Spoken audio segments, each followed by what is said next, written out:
going to start motion of the charge particle in the electric field. ठीक है भाई, topic का नाम है motion of the charge particle in the electric field, और इसी को आप बदल के कह सकते हैं motion of the charge particle between the two plates of the parallel plate capacitor. Okay, parallel plate capacitor के बीच में इलेक्ट्रिक फील्ड होता है, उसके अंदर अगर चार्ज पार्टिकल चलेगा तो उसका मोशन कैसा होगा, इसको जानना है. ठीक है, देखिएगा motion of the charge particle, specially यहाँ पर नाम दे दिया गया है इलेक्ट्रॉन का. इलेक्ट्रॉन के अलावा भी हटके कोई चार्ज पार्टिकल होगा, स्टिल जो हम थ्योरी पढ़ाने जा रहे हैं वो सब का सब करेक्ट होगा. हाँ, तो हमने एक जनरल वर्ड बोल दिया motion of the charge particle, यहाँ पर स्पेशल ले लिया है electron. Between the plates of the capacitor, between the plates of the capacitor को हटा करके इलेक्ट्रिक फील्ड कह देगा, तब भी यही कॉन्सेप्ट लगाएंगे.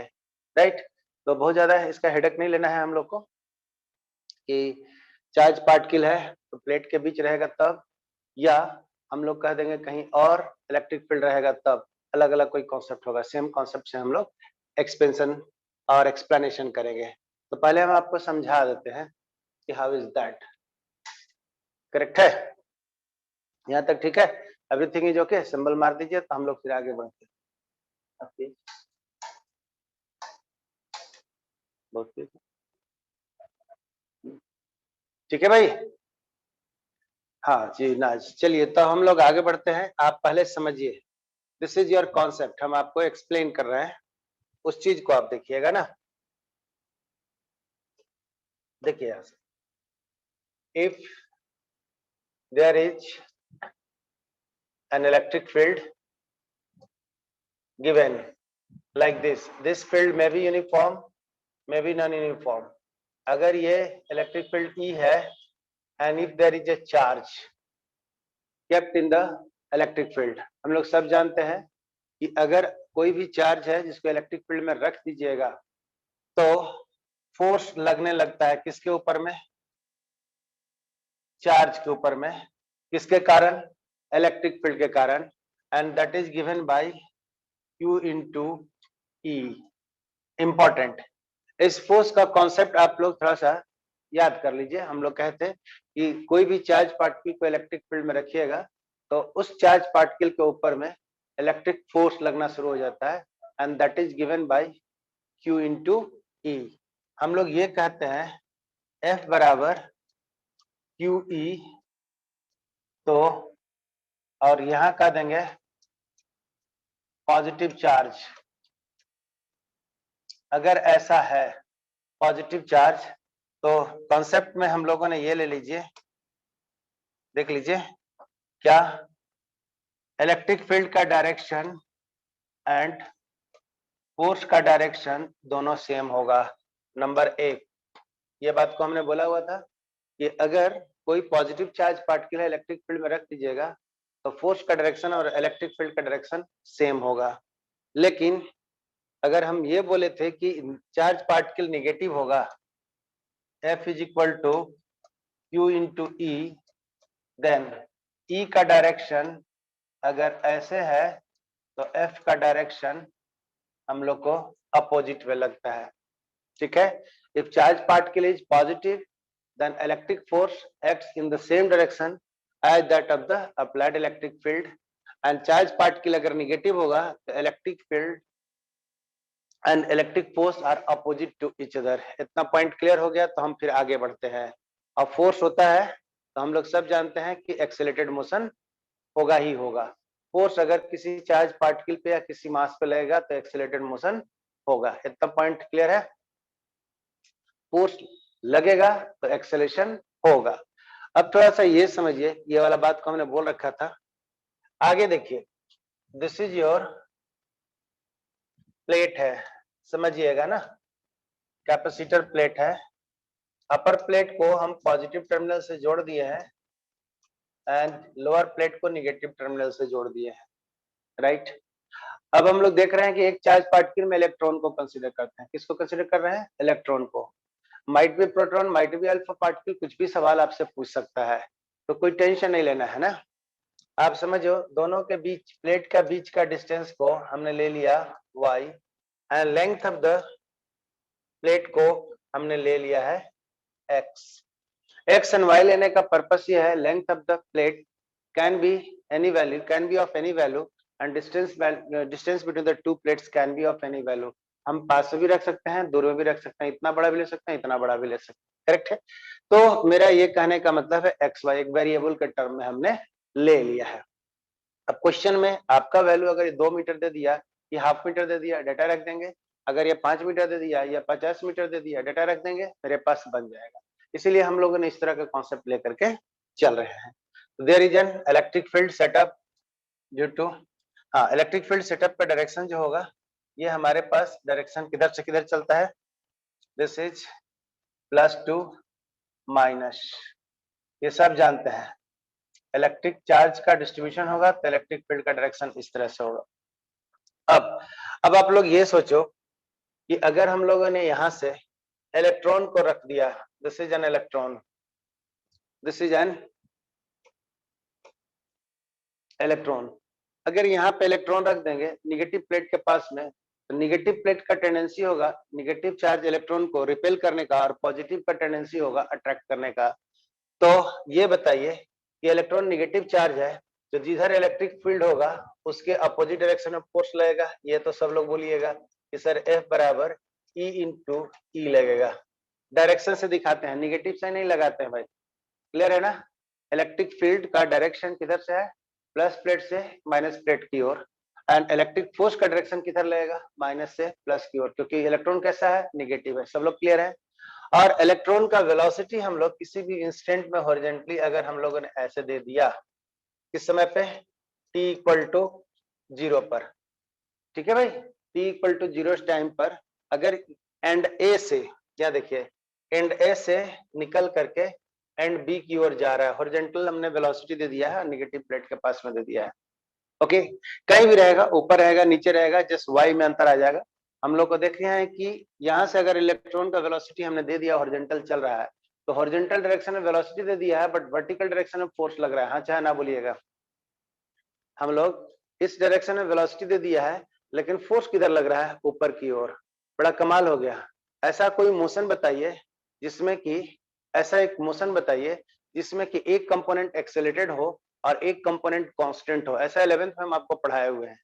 Can you recall the example, a type of the motion in which horizontal component remain constant but the vertical component varies with the position and time। आप लोग सब पढ़े हुए हैं, हम पढ़ाए हुए भी हैं कि एक कंपोनेंट में फोर्स लगता है और एक कंपोनेंट में फोर्स नहीं लगता है। तो आप लोग याद कीजिए, तो प्रोजेक्टाइल मोशन था आपके पास।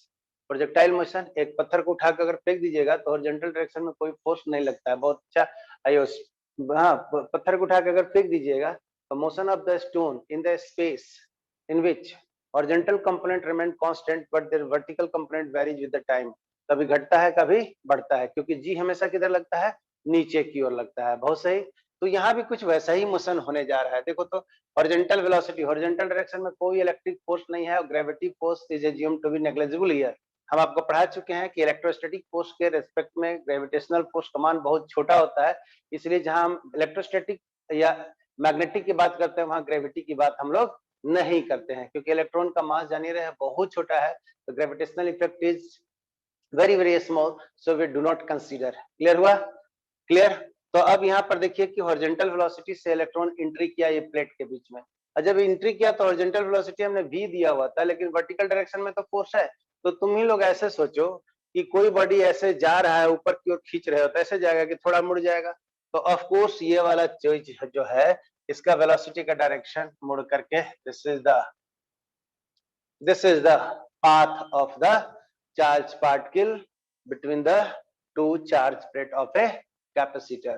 ओके, क्यों ऐसा होगा, हॉरिजॉन्टल वेलोसिटी हम लोग को कांस्टेंट है, और there is a vertical component, there is a vertical component. Horizontal तो चल ही रहा है और वर्टिकल भी चल रहा है, हॉरिजॉन्टल तो चल ही रहा है, वर्टिकल भी चल रहा है। वर्टिकल 0 से लेकर के मैक्सिमम तक चला। क्यों, initially body has entered in the horizontal direction to the first end of the capacitor plate। Capacitor plate के फर्स्ट एंड पे बॉडी हॉरिजॉन्टली एंट्री किया है, तो वर्टिकल डायरेक्शन में वेलोसिटी था नहीं, लेकिन वर्टिकल डायरेक्शन में फोर्स लग रहा है, तो एक्सेलरेशन डेवलप हो जाएगा, और एक्सेलरेशन डेवलप हो जाएगा तो जितना देर में यहाँ से यहाँ तक पहुंचेगा उतने देर में हम लोग को वर्टिकल डायरेक्शन में भी वेलोसिटी हो जाएगा। तो यहाँ पर हमारे पास दो कंपोनेंट वेलोसिटी का हुआ, वर्टिकल भी और हॉरिजॉन्टल भी। शुरुआत में कौन सा ओनली हॉरिजॉन्टल कंपोनेंट था, वर्टिकल कंपोनेंट नहीं था। आप समझो तो ऐसा आपको ये क्लियर हो गया फोटो। तो हम कैलकुलेशन करते हैं, उसके बाद हम नोट पे लिखा देते हैं कि आपको इस तरह की चीज में कैसे टेकल करना है। क्लियर है? हॉरिजॉन्टल डायरेक्शन में चार्ज पार्टिकल एंट्री किया, ये चार्ज पार्टिकल यहाँ पर हमने इलेक्ट्रॉन लिया हुआ है, इसके जगह पर अल्फा पार्टिकल बीटा पार्टिकल कुछ भी हो सकता है। Right to understand. ये दो प्लेट है, एक कैपेसिटर प्लेट का पॉजिटिव है नेगेटिव है, इलेक्ट्रिक फील्ड का डायरेक्शन प्लस से माइनस की ओर होता है, और यहाँ पर इलेक्ट्रॉन हमने एंट्री करा दिया कहाँ पर, नेगेटिव प्लेट के पास में। नेगेटिव प्लेट के पास में करा दिया तो नेगेटिव वाला इसको रिपेल करेगा और पॉजिटिव वाला क्या करेगा, अट्रैक्ट करेगा। अगर यहाँ पे हम लोग अल्फा पार्टिकल लिए होते, अल्फा पार्टिकल कैसा होता है, पॉजिटिव होता है, तो अल्फा पार्टिकल यहाँ लिए होते हैं हम ए नंबर प्लेट पे, तो ये क्या करता है, यहीं पर चिपक गया होता। अल्फा पार्टिकल का मोशन कहाँ से चलेगा, अल्फा पार्टिकल हम लोग लेते तो यहाँ से चल करके, और इसका पाथ ऐसे आता। अल्फा पार्टिकल अगर हम लोग लेते तो this is for the alpha particle. ध्यान दीजिए, अल्फा पार्टिकल के लिए हम लोग पाथ का अगर डायरेक्शन पूछते या ट्रैक पूछते तो अल्फा पार्टिकल के लिए हम लोग को ये आता कि अल्फा ये प्लस होता है, ये भी प्लस होता है। हम अल्फा यहाँ भी ले लेते तब भी यहाँ से यहीं चलता। तो हम लोगों के एक पैटर्न को फॉलो कर रहा है कि एक प्लेट से दूसरे प्लेट तक जाने में कितना समय लगेगा, या टोटल कैपेसिटर को पार करने में कितना समय लगेगा, रास्ता कैसा होगा, ये सब क्लियर कर लिए हैं। ध्यान रखिए, अगर प्लस है तो प्लस वाला प्लेट है, प्लस को रिपेल करेगा और माइनस वाला अट्रैक्ट करेगा, तो फोर्स नीचे की ओर, और माइनस है तो माइनस वाला रिपेल करेगा, प्लस वाला अट्रैक्ट करेगा, तो इलेक्ट्रॉन पे फोर्स ऊपर की ओर। तो हम लोग सब जानते हैं अगर प्लस चार्ज पार्टिकल है तो फील्ड के डायरेक्शन में फोर्स लगता है, माइनस होता है तो फील्ड के अपोजिट में लगता है। बट वर्टिकल डायरेक्शन में फोर्स लग रहा है, कौन सा force, electric force. Is it okay?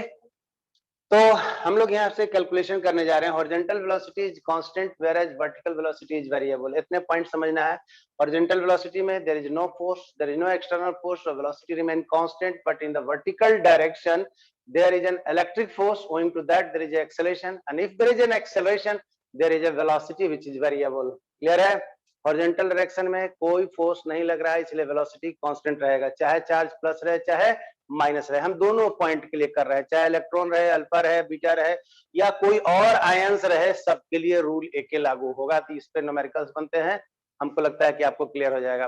Plus रहेगा तो प्लस से माइनस की ओर सर्टेनली प्लस वाला धक्का मारेगा, माइनस वाला रिपेल करेगा, तो इस तरह से चलेगा। माइनस रहेगा तो माइनस से प्लस की ओर जा करके फिर बाहर में निकल जाएगा। करेक्ट? ओके। जब हम लोगों ने इतना पढ़ लिया तो हम लोग देख रहे हैं कि horizontal velocity is constant because कोई इस डायरेक्शन में फोर्स नहीं लग रहा है, बट वर्टिकल डायरेक्शन में फोर्स लग रहा है, इसलिए एक्सेलरेशन होगा, तो ये वेलोसिटी कंपोनेंट वेरिएबल होगा। स्टार्टिंग हॉरिजॉन्टली एंट्री मार रहा है, हॉरिजॉन्टली एंट्री मार रहा है तो इनिशियल वेलोसिटी हॉरिजॉन्टल होगा। अगर ये थीटा पे एंट्री मारता इस तरह से, तो हमारे पास इसको vx ले लेते और इसको हम लोग vy ले लेते, कोई दिक्कत नहीं था। vx का डायरेक्शन कांस्टेंट रहता और vy का डायरेक्शन हम लोग का क्या हो जाता, वेरिएबल हो जाता है। तो vy में हमेशा एक्सेलरेशन वाला टर्म जुड़ते चला जाता है। अभी हम लिख के दिखा रहे हैं आपको, करेक्ट है ना? तो ये सवाल के लिए आप लोग थोड़ा सा दिमाग में डाल लीजिए। चलिए यहाँ तक क्लियर है, तो हम कैलकुलेशन करते हैं। कैलकुलेशन करते हैं हॉरिजॉन्टल डायरेक्शन का वेलोसिटी। बताओ कि ए से बी तक पहुंचने में कितना लंबा प्लेट का दूरी चला, तो एक्स मान लिए हुए हैं। ओके, तो जाने में कितना समय लगेगा ये हमको पता है क्या, नहीं पता है, तो लेट इट बी टी। तो t be the time taken by the charge particle to move from the plate A to plate B, या वन एंड से दूसरे एंड में जाकर के निकल जाने का समय बोलेगा, या एक एंड से दूसरे एंड तक जाने में लगा समय बोलेगा। बात तो बराबर है ना? तो हम लोगों ने यहाँ से कह देंगे हॉरिजॉन्टल डायरेक्शन में, मोशन इन हॉरिजॉन्टल डायरेक्शन ना, मोशन इन हॉरिजॉन्टल डायरेक्शन। समझिएगा, बस आपका काम हो गया। x is equal to v into, यहां से देखिए तो हम लोग इसका नाम कर दिया v इंटू टी कह दिया, तो t का मान अगर हम लोग निकालेंगे तो this is equal to x by v. ये टाइम लग गया यहां से यहां तक जाने में, कितना समय, वर्जेंटल वेलोसिटी कांस्टेंट है तो v into t is equal to x लंबाई हो गया। तुम लोग बताओ वर्टिकल डायरेक्शन में मोशन इन वर्टिकल डायरेक्शन के लिए अगर आपसे पूछे तो आप लोग क्या बोलिएगा, वर्टिकल डायरेक्शन में सबसे इंपॉर्टेंट है what is the acceleration value, तो E into e and this is equal to M into a, तो A is equal to E by M। बोलिए तो ये स्टेप्स क्लियर हुआ कि एक्सेलरेशन वर्टिकल डायरेक्शन में कितना डेवलप होगा। तो वर्टिकल डायरेक्शन में फोर्स लग रहे हैं, electric force E into e, charge into electric field that is force, और that is equal to mass times acceleration. जहां कहीं फोर्स लगता है तो F इक्वल टू ma का कॉन्सेप्ट होता है। तो what is the acceleration develop, ये क्लियर हो गया होगा कि सर एक्सेलरेशन इतना वर्टिकल डायरेक्शन में डेवलप होगा, क्यों, इलेक्ट्रिक फील्ड के कारण। चलिए यस ओके, यहां तक ओके है तो बस मेरा काम हो गया है। अब वर्टिकल डायरेक्शन में हम लोगों ने निकालेंगे तो v y अगर हम लोग नाम दे दिया तो ये देखिए वर्टिकल डायरेक्शन का वेलोसिटी के बारे में अगर बात कीजिएगा तो वैल्यू आ रहा है v y equal to 0 plus a into t. समझिएगा हम लोगों ने वर्टिकल डायरेक्शन में वेलोसिटी के लिए ये कहानी कर रहे हैं, तो यहां से यहां तक जाने में हम लोग को वेलोसिटी अटेन कर लिया है, टॉप पॉइंट पर अटेन कर लिया है। तो इनिशियल वेलोसिटी क्या था वर्टिकल डायरेक्शन में, 0, और एक्सेलरेशन कितना, तो a इंटू ए था, और a का मान निकाल चुके हैं। जितना समय में प्लेट a से b चलेगा उतने समय में प्लेट निगेटिव से पॉजिटिव की ओर चल जाएगा। दो मोशन होता है, अगर किसी स्टोन को हम लोग हॉरिजॉन्टली फेंक देते हैं तो स्टोन आगे ही बढ़ता है और वर्टिकली नीचे गिरता है, टाइम तो सेम होता है ना। सेम काम यहाँ पर कर रहे हैं, charge particle will इंटर्स in the charge plate, इंटर्स in between the charge plates और electric field.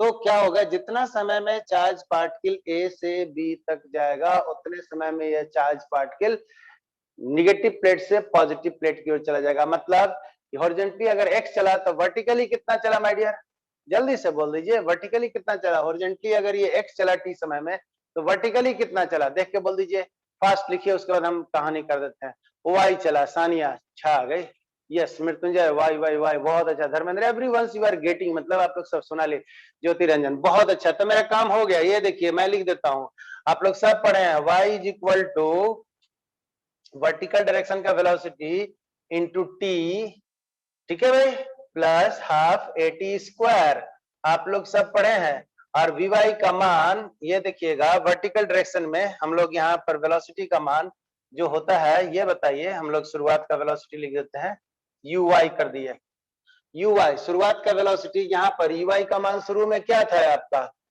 You y is equal to 0, initial vertical velocity क्या था 0, क्योंकि बड़ी एंट्री कैसे किया था हॉरिजॉन्टल, तो मेरा काम यहां से बन गया y is equal to 0 into t plus 1 by e, a है e by m into t के जगह पर ये देखिए लिखे हुए हैं x बाई वी का होल स्क्वायर।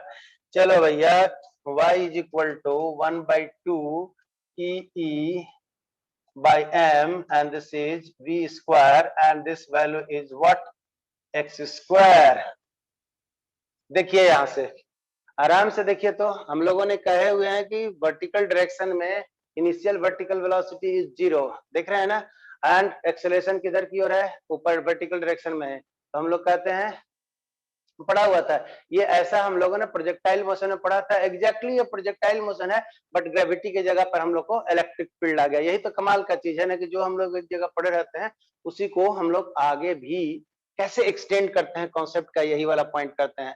तो हम लोग कह दिए कि जितना समय में हॉरिजॉन्टली एक्स चलेगा, in the same time charge particle move vertically through y, तो y equal to initial vertical velocity 0 plus half a t square, a का मान रख दिया और टी का मान हम लोगों ने क्या किया, जितना समय में y x चलेगा उतने समय में y चला है, तो देखिए x बाई v हम टाइम निकाल चुके थे, यहाँ पर रख दिए।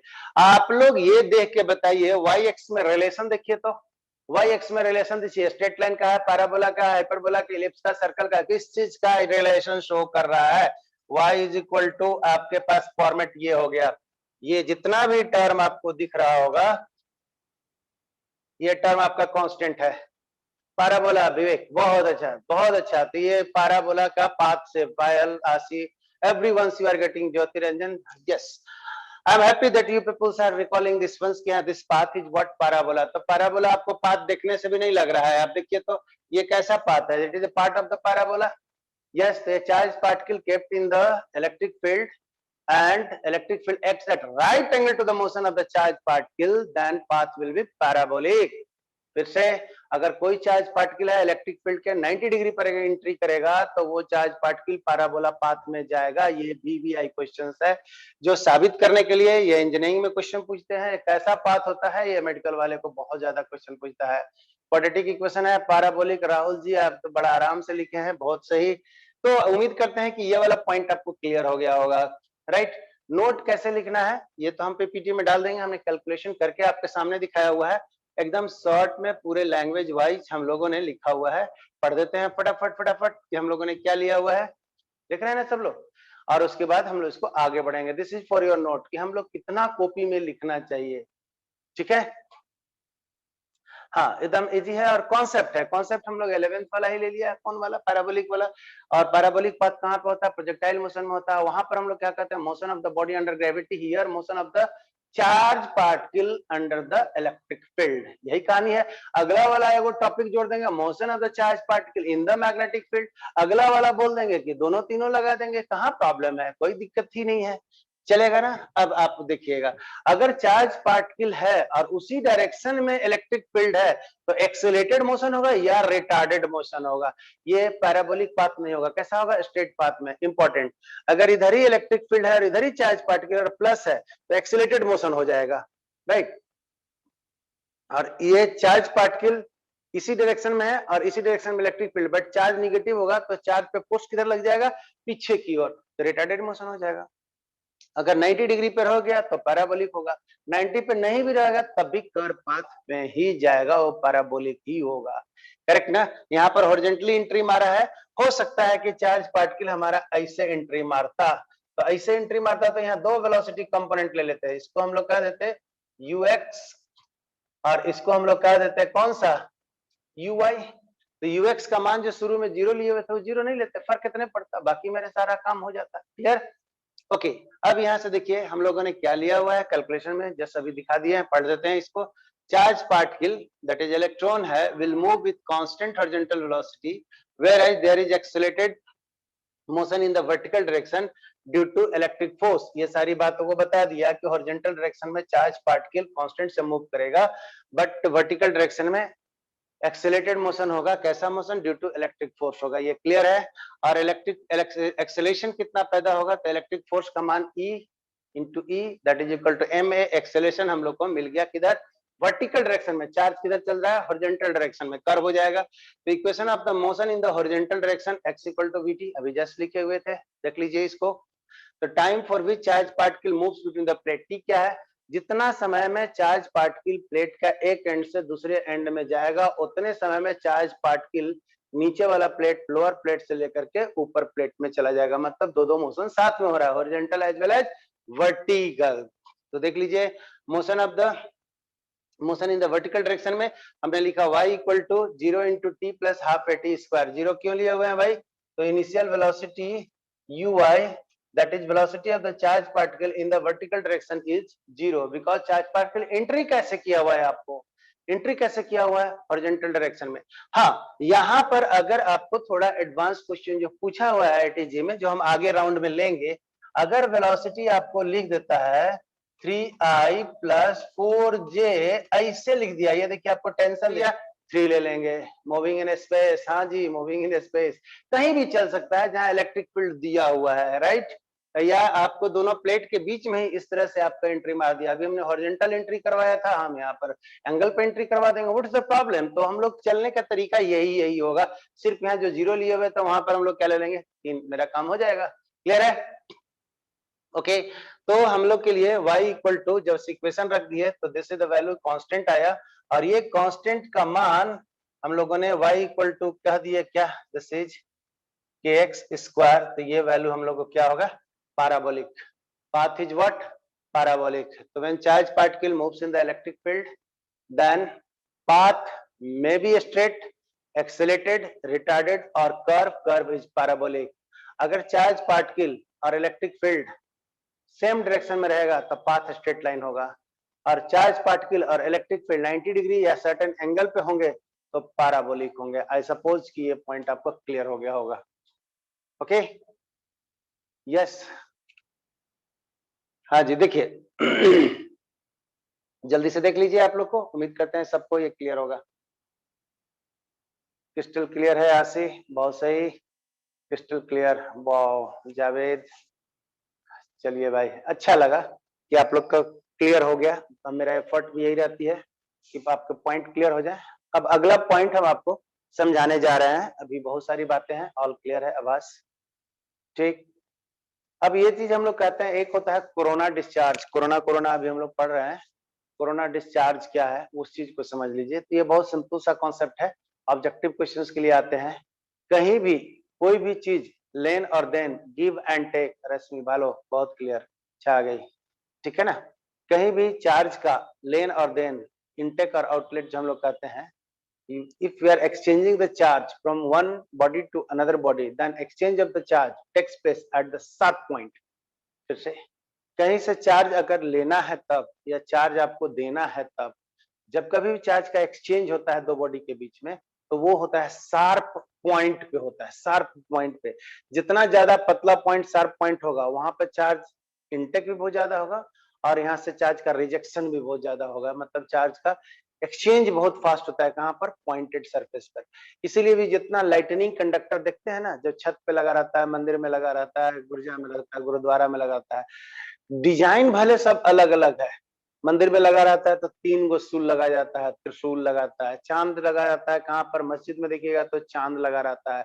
बट अंतिम वाला पॉइंट जो होता है ना, गोल चांद नहीं देखे होंगे आप लोग, कटा हुआ चांद देखते हैं। और अंतिम वाला जो पॉइंट होता है वो पॉइंटेड सरफेस ही होता है। गिरजाघर में देखिएगा ना, तो वहां पर एक गो सूल होता है, लेकिन वो भी आपका पॉइंटेड ही होता है। करेक्ट है ना? वो भी आपका क्या होता है? पॉइंटेड ही होता है। आप कहीं भी देख लीजिएगा। तो हम लोग ये कॉन्सेप्ट क्या है, तो डेंसिटी की बात हम लोग करेंगे अभी तुरंत। ये चार्ज पॉइंट, पॉइंट सरफेस पर जो हम लोग चार्ज डेंसिटी बहुत हाई होता है, क्योंकि चार्ज पर यूनिट एरिया की बात करते हैं। If this is the point surface, then area is very very small, then density is very very high. अगर ये पॉइंट सरफेस होगा तो पॉइंट का एरिया बहुत कम होगा, यहाँ पर डेंसिटी क्या हो जाएगा? हाई। और जहाँ चार्ज बहुत पास पास में बहुत सारे चार्ज होंगे, तो आपस में रिपल्सन फोर्स क्या रख जाएंगे? ज्यादा। तो यहाँ से चार्ज को भागने में भी आराम मिलता है। या आप चार्ज को कहीं से उतरना भी है तो पॉइंटेड सरफेस से बहुत जल्दी चार्ज यहाँ पर आता है। मतलब चार्ज का आना या जाना पॉइंटेड सरफेस पे सबसे फास्ट होता है। और इस प्रोसेस को ये कहते हैं हम लोग क्या? Exchange of charge from the pointed surface is called corona discharge. Okay. आप ये लाइटनिंग कंडक्टर का कॉन्सेप्ट यही है कि हम लोग जब कभी ऊंचा रहता है हम इमारत, तो हम लोग ऊपर रख देते हैं, ताकि ड्यू टू एयर फ्रिक्शन, और due to air friction in the clouds, हम लोग देखते हैं ना, क्लाउड्स मॉलिक्यूल के बीच में एयर फ्रिक्शन के कारण हम लोग क्या डेवलप हो जाता है? इलेक्ट्रिसिटी। वो इतना ज्यादा इलेक्ट्रिसिटी पैदा हो जाता है कि अगर कहीं गिर जाए तो डैमेज कर देता है सब चीज। तो उससे बचने के लिए हम लोगों ने क्या लगा देते हैं ऊपर में? एक लाइटनिंग कंडक्टर, जिसको हिंदी में तड़ित चालक बोलते हैं। और यहाँ पर आपके पास चार्ज आया, और ये चार्ज को सारा इलेक्ट्रिक को पकड़ के तार के थ्रू अर्थ पे ले जाता है। इसलिए हम लोग लाइटनिंग से बच जाते हैं ना। तो हम लोग कहते हैं कि बारिश के दिन में छाता मत लगाओ, भीगते जाओ, ये ज्यादा अच्छा है। छाता लगा के जाओगे तो चांसेस है कि जो पॉइंटेड सरफेस है वहां पर आपका इलेक्ट्रिक गिर सकता है, लाइटनिंग हो सकती है, तो आपको डैमेज हो सकता है। ओके। इसी पॉइंट को हम लोग लिखा हुआ है, वो ऊपर वाला पॉइंट क्लियर हो गया है। तो छोटा सा ऑब्जेक्टिव क्वेश्चंस के लिए रहता है, तो हम लोग पढ़ते हैं, it is the phenomena in which exchange और transfer of charge takes place at the sharp point. यही बोले थे, लिखे है ना? It is the phenomena in which exchange और transfer of charge takes place at the sharp point. Surface charge density is maximum at the sharp point and maximum and minimum at the blunt point. ये देखो, ये photo आपके पास एक हमने बना दिया हुआ है, जैसे मन तैसे। कहीं पे शार्प पॉइंट है, कहीं पे ब्लंट पॉइंट है। स्मूथ देख रहे हैं ना, ये नीचे में स्मूथ है, यहाँ पे शार्प पॉइंट है। जहां पे शार्प पॉइंट होगा सरफेस चार्ज डेंसिटी ज्यादा होगा, और जहां पे फ्लैट सरफेस होगा या ब्लंट सरफेस होगा वहां पर सरफेस डेंसिटी कम होगा। तो जहां सरफेस डेंसिटी कम होगा वहां चार्ज का जो डिस्चार्ज होगा वहां से कम, मतलब यहाँ से चार्ज की भागने की जो जो एबिलिटी होगा वो लेस होगा, और यहाँ से चार्ज को हटने की एबिलिटी हाई होगा। यहाँ से ज्यादा चाहेगा चार्ज जल्दी से जल्दी भाग जाए, और यहाँ पे चार्ज आपको दूर दूर है तो रिपल्सन कम होगा रिलेटिवली, इसलिए चार्ज यहाँ स्टेबल है, यहाँ पे अनस्टेबल है। आप लोग ऐसे भी जानते हैं ना, ये तो नेचर है। आप लोग सुई देते हैं या सुई लेते हैं? तो आपको जो सुई देना या लेना, दोनों बात है। सुई में दवा इंजेक्ट करते हैं तो भी पॉइंटेड सरफेस है, ब्लड निकालते हैं तब भी पॉइंटेड सरफेस है। तो देन लेन जब कभी होता है ना, पॉइंटेड सरफेस पे ही होता है। वही फिनोमेना यहाँ पर भी तो बात कर रहा है ना। आप लोग भी देखते हैं नीडल लगा कर अगर ब्लड दे रहे हैं तो आपको मोटा सुई थोड़ा होता है, पॉइंटेड सरफेस होता है, निकाल लेते हैं।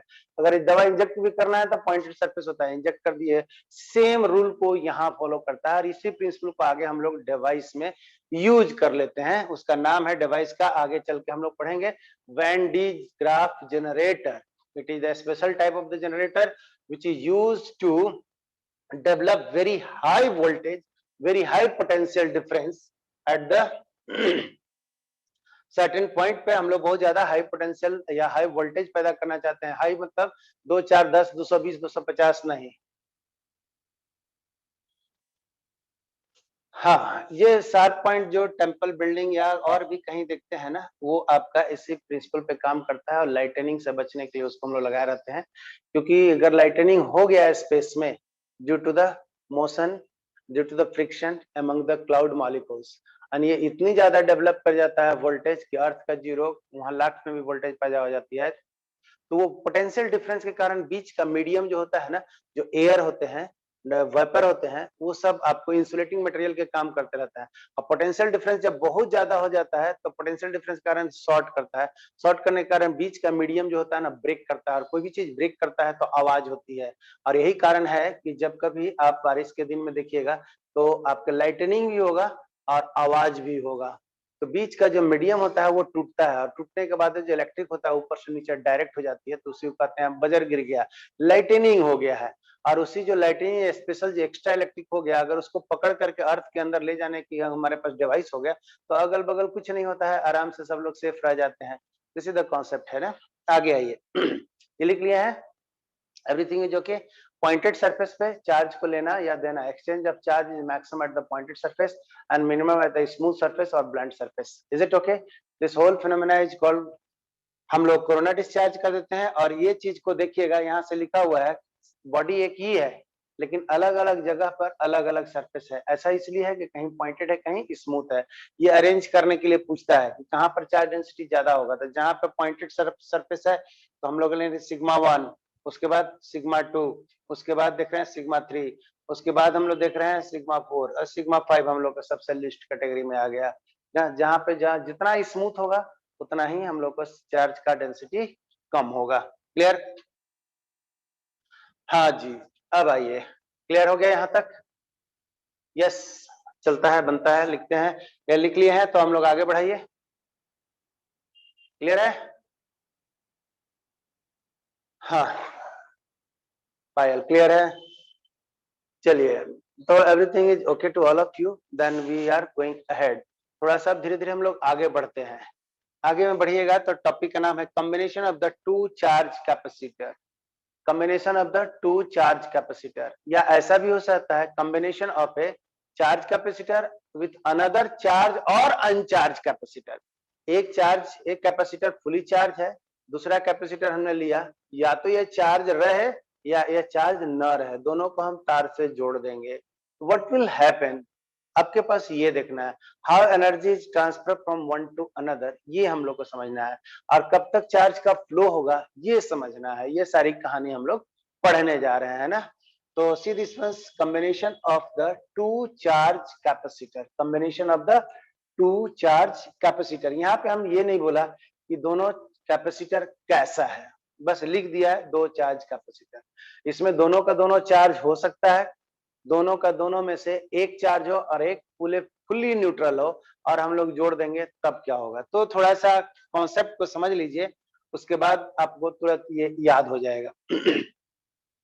कॉन्सेप्ट में हम लोगों ने क्या बोल रहे हैं आप थोड़ा सा समझिएगा जो हम बात को बोल रहे हैं। So this is your glass, हम ये बोल रहे कि ग्लास है तो इसमें हम लोग क्या रख सकते हैं भाई, ये देखिए पानी रख लेते हैं।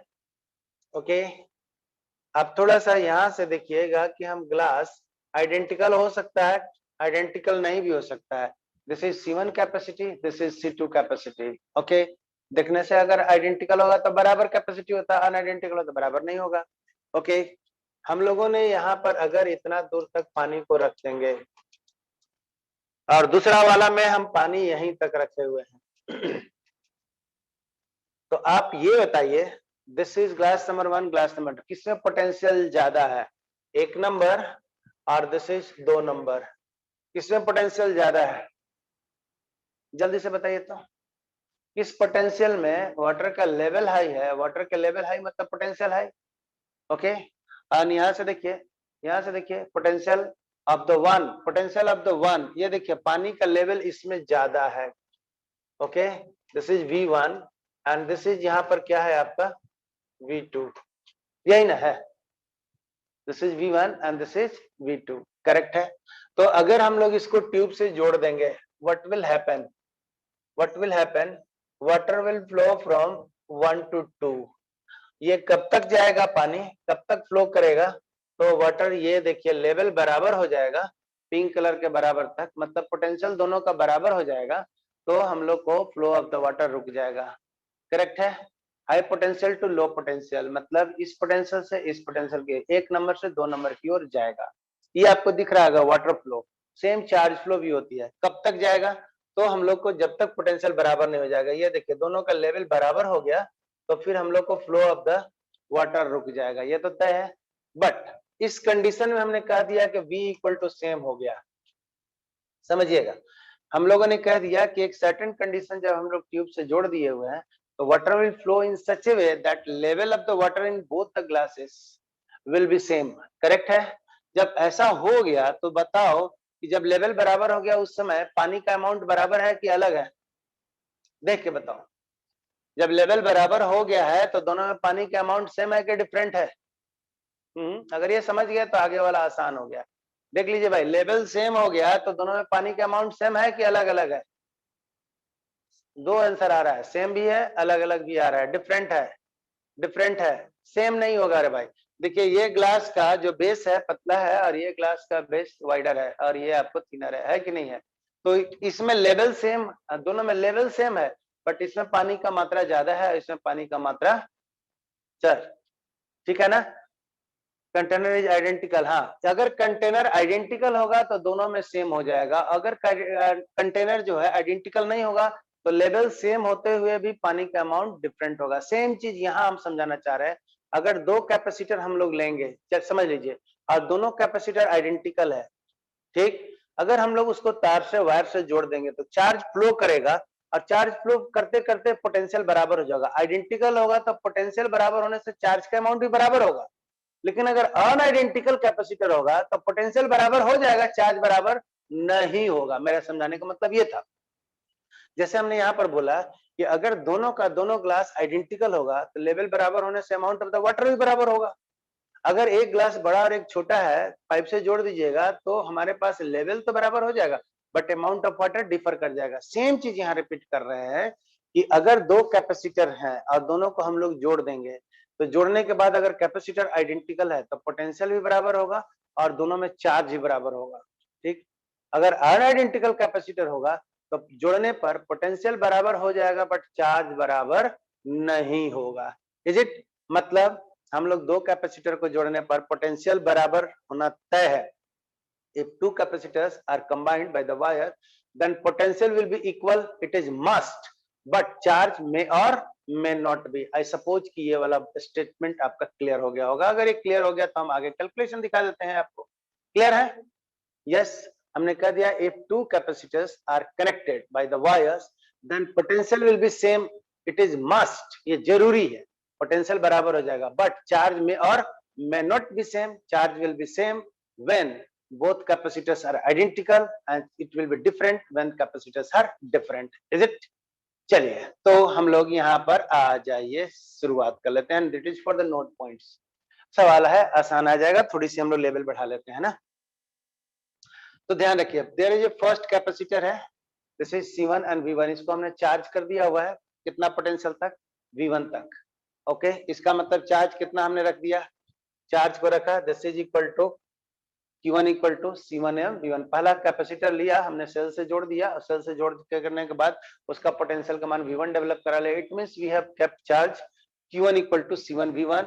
एंड चार्ज करने में एनर्जी स्टोर होती है, याद कीजिए तो कि सर ये वाला आपने पढ़ा रखा है, डेराइव भी कर दिए हुए हैं कि energy stored in the capacitor is half CV square, और इसी को हम लोगों ने कहे थे Q स्क्वायर बाई 2C, और इसी को कहे थे Q1 V1 बाई 2। याद कीजिए कि सर ये वाला आप लोगों ने ड्राइव करा, दिस इज VVI रिजल्ट है, जो हम यूज करेंगे। अगर कोई कैपेसिटर है किसी सेल से जोड़ दिए हुए हैं तो सेल वर्क करता है QV एंड उसका हाफ एनर्जी स्टोर हो जाता है कैपेसिटर में। तो Q1 स्क्वायर बाई 2C1 नाम बोलो या हाफ C1V1 स्क्वायर बोलो या QV बाई 2 बोलो, ये तीनों का तीनों रिजल्ट करेक्ट है। यस। आगे चलने से पहले बोलिए सर इट इज क्लियर, ये हम लोगों ने रट रखा था, पढ़ रखा था, ठीक है, ड्राइव भी कर रखे हैं। आगे आइए, सेकंड कैपेसिटर लिया, उसको भी हम अलग सेल से ले लिए और सेल से जोड़ दिया, तो उसमें हमने चार्ज कितना रखा C2V2, करेक्ट है।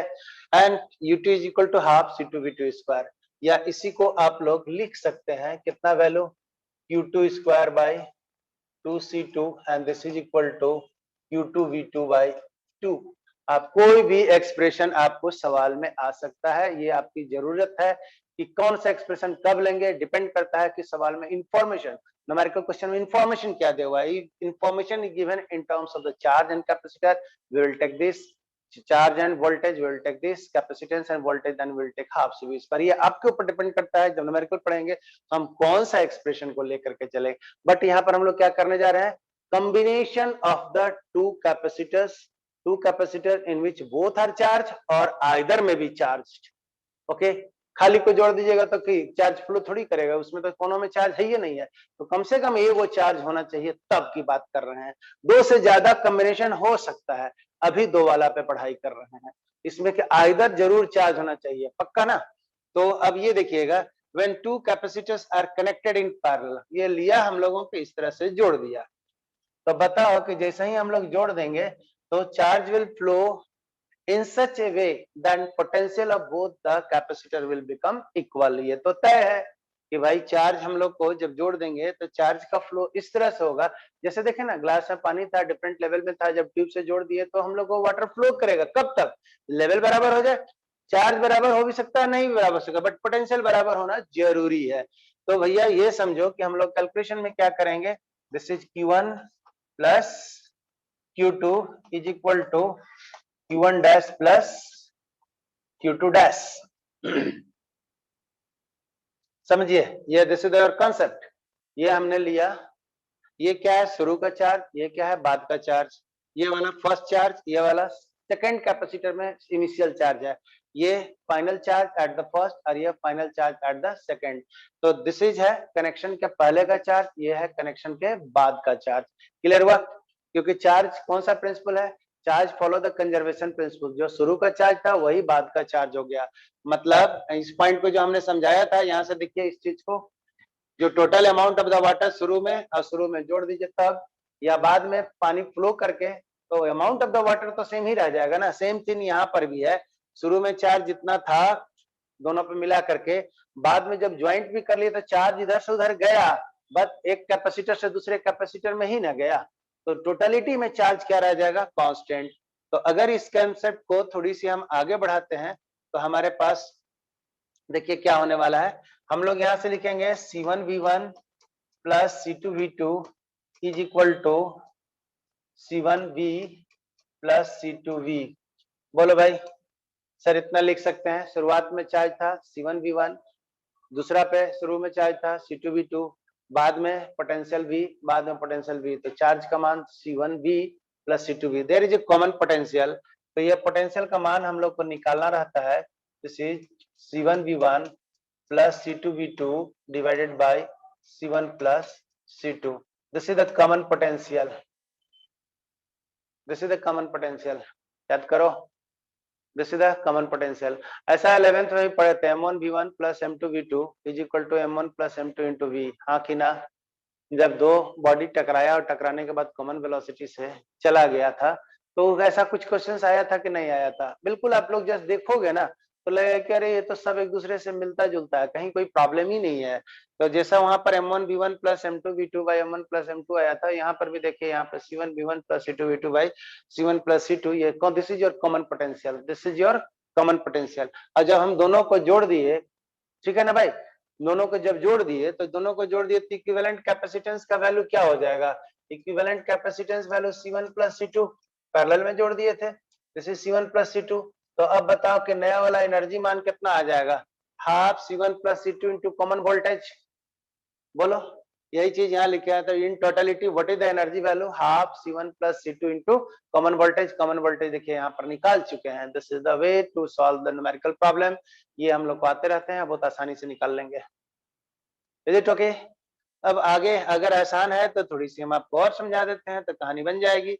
ये देखिए सेम कैलकुलेशन है, जैसे हम रीड कर देते हैं। This is for your note, ठीक है ना। फर्स्ट नोट जो आपको लेवल 1 का नोट बनाना है, इट शुड बी एलोबरेटिव। आप थोड़ा सा एक्सप्लेन करके लिखेंगे so that you can write each and every steps in your board examination. Second steps में जब हम लोग पढ़ेंगे तो जस्ट हम लोग ये मैथमेटिकल कैलकुलेशन एंड न्यूमेरिकल पढ़ने की आवश्यकता पड़ेगी, राइट। ये सब लैंग्वेज की हमको जरूरत नहीं पड़ता है, बट वी आर स्टडिंग इन 2-3 segments. Why? Because first our target is to do excel in the board examination, and second target to have to good conceptual development, and third हमारे पास न्यूमेरिकल्स लेना है जो कि कॉम्पिटिटिव पॉइंट ऑफ व्यू से होता है। तो न्यूमेरिकल्स का कॉन्सेप्ट अगर क्लियर है तो न्यूमेरिकल अपने आप लगते हैं ना। हाउ टू थिंक वाली बात हम लोग कह देते हैं। तो जरा सा ये देखिए, when two different capacitors are charge to different potential V1 and V2 respectively and combined together, then charge will flow from one capacitor to another capacitor till potential become equals। ये मैंने बात को बोल ही दिया था, दो कैपेसिटर को different potential पे अगर हम लोग चार्ज कर देंगे, दोनों को जोड़ देंगे तो चार्ज फ्लो करेगा। कब तक? पोटेंशियल बराबर हो जाए तब तक। पोटेंशियल बराबर हो जाएगा then will follow the principle of conservation of the charge. यही चीज कर रहे हैं, Q1 dash plus Q2 dash. This is final charge and this is initial charge. Initial का है एंड ये आपके पास कौन सा है? फाइनल चार्ज है। ओके, फाइनल में पोटेंशियल बराबर हो जाएगा C1V C2V C1V1। ये आ गया result, V equal to C1V1 plus C2V2 divided by C1 plus C2। I suppose ये वाला हम वीडियो को डाल देंगे, तो आप लोग नोट करके आपका कॉपी बहुत बढ़िया बना लीजिएगा, आगे आपको बहुत काम आएगा। अब आगे आइए एनर्जी की बात करने। आज यहाँ हम लोग कंप्लीट कर देंगे। We have got what is the common potential. If two capacitors are connected then we are asked to calculate the common potential, then we will do it. हो जाएगा भाई? हो जाएगा ना? और ये यूनिट खत्म होने जा रहा है, आप लोग कॉपी तैयार कर लेंगे, हम मंगा लेंगे कॉपी। आप लोग एक दिन सबमिट कर दीजिएगा, बैठे बैठे हम लोग चेक भी कर देंगे आपका। तो इलेक्ट्रोस्टैट यूनिट खत्म होने, इट इज लास्ट, है ना। एक दिन आकर के जमा कर दीजिएगा, 2-3 दिन के अंदर में हम लोग ले लेते हैं। 21 तक आप एक दिन आकर तो जमा कर ही सकते हैं। उसके बाद जब लॉकडाउन टूटेगा तब हम लोग क्लास करेंगे, जैसे भी चल रहा है। पढ़ाई में कोई कमी नहीं है, but copy up to date कर लीजिएगा ताकि एक यूनिट मेरा फिनिश हो जाएगा, right. There is a way to calculate the common potential, ठीक है ना। और ये पीडीएफ क्या यार, ये तो नोट है, पूरा पूरी डाल ही देते हैं, आराम से लिख लीजिए, इसमें तो ज्यादा अच्छा है ना। यही चीज आपके पास है ना। Initial energy of the capacitor is equal to U1 equal to half C1V1 square and U2 equal to half C2V2 square. Is it okay? ध्यान रखिए, शुरुआत का एनर्जी, पहला कैपेसिटर को जब चार्ज किए तो ये था, दूसरा कैपेसिटर को चार्ज किए तो ये था, राइट। अब हम लोग क्या कर रहे हैं कि जब हम लोग फाइनल दोनों कैपेसिटर को पैरेलल में जोड़ दिए हैं, भाई फाइनल हम लोग ने क्या कर दिया है? जोड़ दिया है। तो बताइए आप लोग कि हमारे पास क्या होने वाला, बात कर लिए। तो फाइनल एनर्जी के बारे में हम लोग निकालने जा रहे हैं कि half C1 plus C2 into V square, दोनों का कॉमन पोटेंशियल हम लोगों को आ गया था ना। ये देखिए दोनों का कॉमन पोटेंशियल। तो कॉमन पोटेंशियल का मान अभी निकाले थे C1V1 plus C2V2 divided by C1 plus C2 का मान। ये V का मान रख दीजिए। V का मान आप लोग कितना रखिएगा? तो अभी लिखे थे C1V1 plus C2V2 divided by C1 plus C2, और ये मान को यहाँ पर हम लोगों ने रख दिया हुआ है।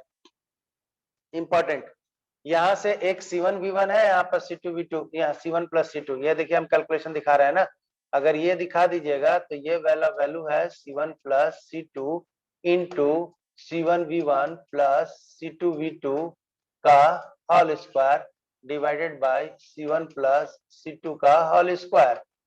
ऐसे और ये ऐसे काट दिए तो यहाँ देखिए C1 प्लस C2 बचा है। ये देखिए this is C1 plus C2, this is the वे। यहाँ से एक यहाँ वाला स्क्वायर टर्म से कट जाते हैं, तो मेरा वैल्यू बच गया हाफ C1V1 प्लस C2V2 का whole square divided by C1 plus C2। Important, this is your final energy.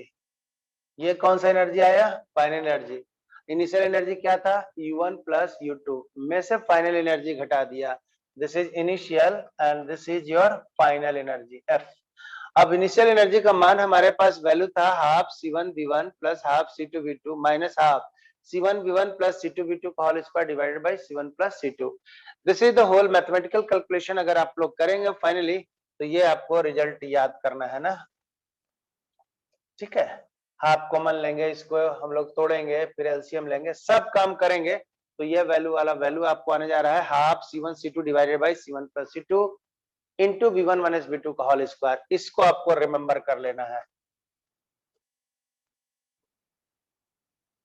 Okay, ये आपको दिया लॉस ऑफ एनर्जी, शुरुआत का एनर्जी में से बाद का एनर्जी को घटा दिए हैं। ये वाला मान हमेशा पॉजिटिव आने जा रहा है, half positive, C1 C2 C1 plus C2 positive, V1 minus V2 negative हो सकता था, बट यहाँ पर है क्या परफेक्ट स्क्वायर, इसलिए होगा क्या पॉजिटिव। तो ये लॉस ऑफ एनर्जी हम लोग को आया और लॉस ऑफ एनर्जी हमेशा पॉजिटिव दे दिया। इसका मतलब एक कैपेसिटर से दूसरे कैपेसिटर में एनर्जी फ्लो में कुछ ना कुछ एनर्जी का लॉस होती है, जिसका की मान कितना है half C1 C2 divided by C1 plus C2 into V1 minus V2 का whole square. Is it okay? आज यहीं तक। उसके बाद लास्ट टॉपिक हम लोग के पास आ जाता है Van de Graaff generator and then there is advance problem. Okay, and super advance हम लोग लेंगे बाद में। क्लियर है यहीं तक? ओके, चलो बहुत अच्छा, वेल ठीक है ना, थैंक यू। आप इसको तैयार कर लीजिएगा, ठीक है, नोट पे हम लोग चेक कर लेंगे। तो ये यूनिट खत्म होने जा रहा है, उसके बाद लगे करंट, इलेक्ट्रिसिटी एंड मैग्नेटिज्म पढ़ा देंगे तो बहुत कुछ आप लोग सीख जाइएगा। ठीक है Sania, thank you very much, thank you to all of you.